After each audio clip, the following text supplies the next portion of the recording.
Sure. I think so. I'm as ready as I'll ever be. No, I'm kidding. This will be good. Yep. You know how they do the clackers? I don't have clackers, so.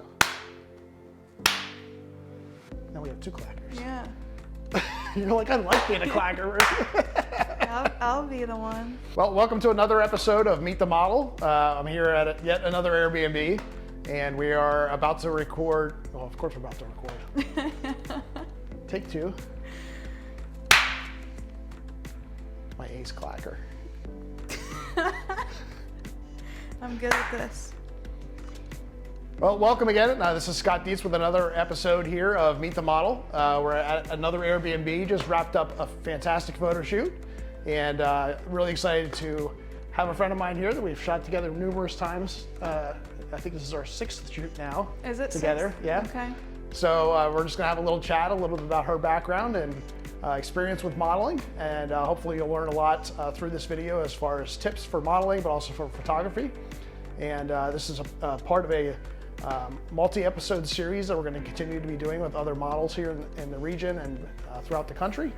So I encourage you to subscribe and follow this channel because there's a lot more content coming. So with that, why don't we introduce our guest here today, the lovely Chloe. Hi, everybody. Thanks for coming, Chloe. Appreciate you sticking around for a few more minutes to have a chat. As I said, we just finished an awesome shoot, I think. One of the challenges, I think, in shooting with models that, it sounds like I'm diving right into this,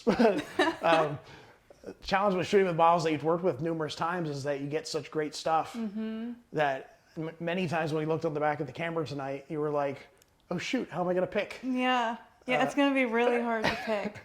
So why don't we take a step back before we dive into specifics for what we shot tonight and stuff you've done in the past, but just why don't you give us the high level of how old are you and what's your background? Are you a full-time model, part-time model? Just give us a little bit of background. Okay. Well, I am 24. I'll be 25 in May, halfway to 50. They call that the quarter life crisis, by the way. Yeah. I don't want to get older. It's scary, but it's life. But I'll be 25 in May. I went to college. I work a regular job during the week, and this is like my fun little side gig. So let's dive into that as a small little side gig. Yeah, I'll say I'm way more passionate about this. For sure. Well, maybe we'll talk then about what the future plans are or the hopes and desires for doing this more on a more permanent basis. Yeah. But so how did you get started in this? Let's start with that, the little bit of the backstory on what got you into modeling. Was it something you always wanted to do, or was it something that you just kind of stumbled into? Or So I actually had a photographer in Pittsburgh reach out to me, and he asked me if I wanted to shoot. This is back in 2021, and I was like, yeah, like, okay. And then I was like, well, what do I owe you? Because, like, I didn't know. I was clueless. He's like, well, nothing, because I'm asking you. I was like, oh, okay. So I was under the impression that, like, models had to pay for every single thing, and, like, I would shoot with him after that, and it was just always... I never had to pay. It was trade for photos. Okay. And but I will say when I was little, I was into pageants and modeling. I ended up actually getting into commercials when I was little too. So I had a little bit of a background in that from being little. I was in an agency, but obviously I was younger. My mom was like, oh my God, I want you to do this. And I'm little, so I'm like... I don't want to do this anymore. But I ended up getting back to it 2021. So the commercials, anything we would have seen? Or like the famous cereal or a Pittsburgh brand or anything like that? No, they only aired in Florida and Arizona.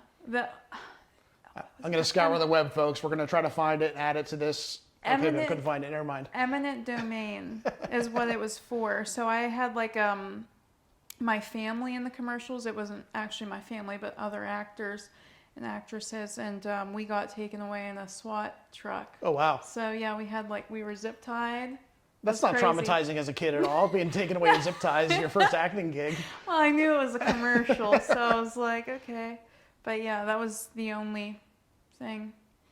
So after that first taste of modeling with that first photographer, I think you said you continued to work with that same photographer a few times? kind of building up your portfolio and just Yes. getting more experience in and stuff like that. So Yeah. did you see like the hunger was growing for it, or the Right. desire to do more of it as you were Yeah. doing? Yeah. Yeah, because I know the first shoot, I was like, oh God, like I don't know how to pose. What am I doing?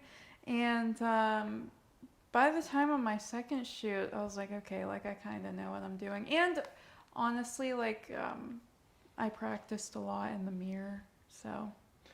We're lucky that here on set, and where we're shooting today, we have probably the biggest mirror I've ever seen in my entire life. So I want that mirror. It's huge. several times she might have been cheating in the mirror a few times at the posing, but no, you were posing next to it, so not using it as much. But Yeah. so let's go back to that first photographer. Did they find you on like Instagram or something like that? And then are you finding that that's still a platform where you're connecting with photographers as you're moving forward? Yeah, so he found me on Instagram. Actually, I followed him because this girl he would shoot with a lot, I knew her, and she tagged him in a post, and I was like, wow, like that's really good work. So I followed him, and then he didn't reach out to me right away. It was probably a few months, but it was just out of nowhere. And then I'll say I do have a lot through Instagram of photographers that reach out to me through there. Another one is Model Mayhem. I've had I think like 3 or 4 shoots through Model Mayhem. Yeah. I've had a lot of success with that in the past, but not as of late. It seems like it kind of died off a lot. So it's interesting to hear that you're still using it and that it's still a potential resource or a potential way to connect with people. So Yeah. because there's always sites that ebb and flow, and like Facebook was hot for a while as a place to connect with people, and it still seems like Instagram is the best place to connect with some folks. But yeah, I will say I do have like a lot of photographers like friend requesting me on Model Mayhem from different states, different countries too, but I only shoot locally right now because obviously I only shoot on the weekends. Yeah. So where can I go for a day, you know? So do you have any idea how many different people you've shot with now, like as photographers, or do you prefer to work with us? I know some models prefer to work with a small handful of photographers and just work with them over and over again. So I actually I enjoy meeting new people. So I do like to work with the same people, but I also like to work with new people because it's good networking and like, oh, I've shot with him, so maybe I can shoot with another photographer. You know what I mean? I don't know how many I've shot with though. I've never counted. I mean, at least like, I don't know. I will say I work with a lot over and over again, but I do want to meet new people. I would say maybe like 10 to 15. Okay. I don't travel for it. I don't go very far. Like, well, and we're in the general Pittsburgh area, so there's it's not quite like a few around you know, here. it's quite a few, but it's also not like a huge market for models and photographers. So Yeah. you know, there's a combination of like, you know, it's important to network, but it's also important to have a strong reputation and work ethic and professionalism, stuff like that, because you know, we joke in Pittsburgh there's 2 degrees of separation versus like 7 degrees. You know, everybody knows everybody. Right. But at the same time, and it's not like in New York City where there's thousands and thousands of models and thousands of photographers, right? Right. So it's definitely a small market, you know, kind of place for this niche, you know. Yeah. But so have you found in working with photographers more than once that it becomes easier, or again, that idea of working with different photographers, that it gives you a different style and different, you know, it just kind of stretches you as a model when you're working with different people? Yeah, I do like working with different people because it's like there's different styles and like different vibes. Like it's not all just like the same like studio or like same couch. You know what I mean? When you're working with the same photographer over and over. What was the other question in there? The first one you asked me? I don't remember either. It's been a long day. It has been a long day.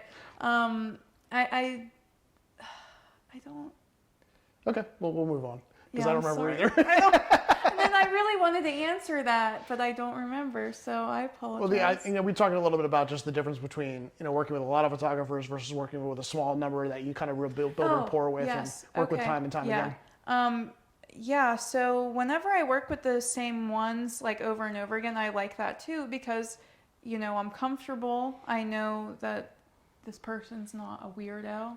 I know you're not a weirdo. But We talked in our last video about don't be a weirdo as tip number 1. So yeah, there's a lot of weirdos. But there is one photographer in particular. I feel like every time I work with him, every time it just gets more difficult because all he does is he's a complainer, and it really just makes the shoot drag. It's it's not even fun. It's not worth it for me because then I end up getting in a bad mood.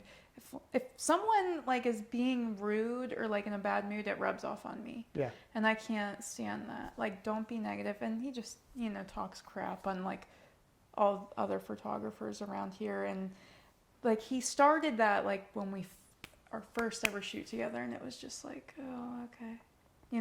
We'll tag him below. No, I'm just kidding. Yeah, I'm not saying who it is. I'm getting. So you talked about networking before, and we've talked a little bit about the importance of that. But let's use that as a segue into one of the things we talked about before shooting tonight, which was about group shoots. Have you done any group shoots before? And can you explain for those that don't know what a group shoot is? What is that?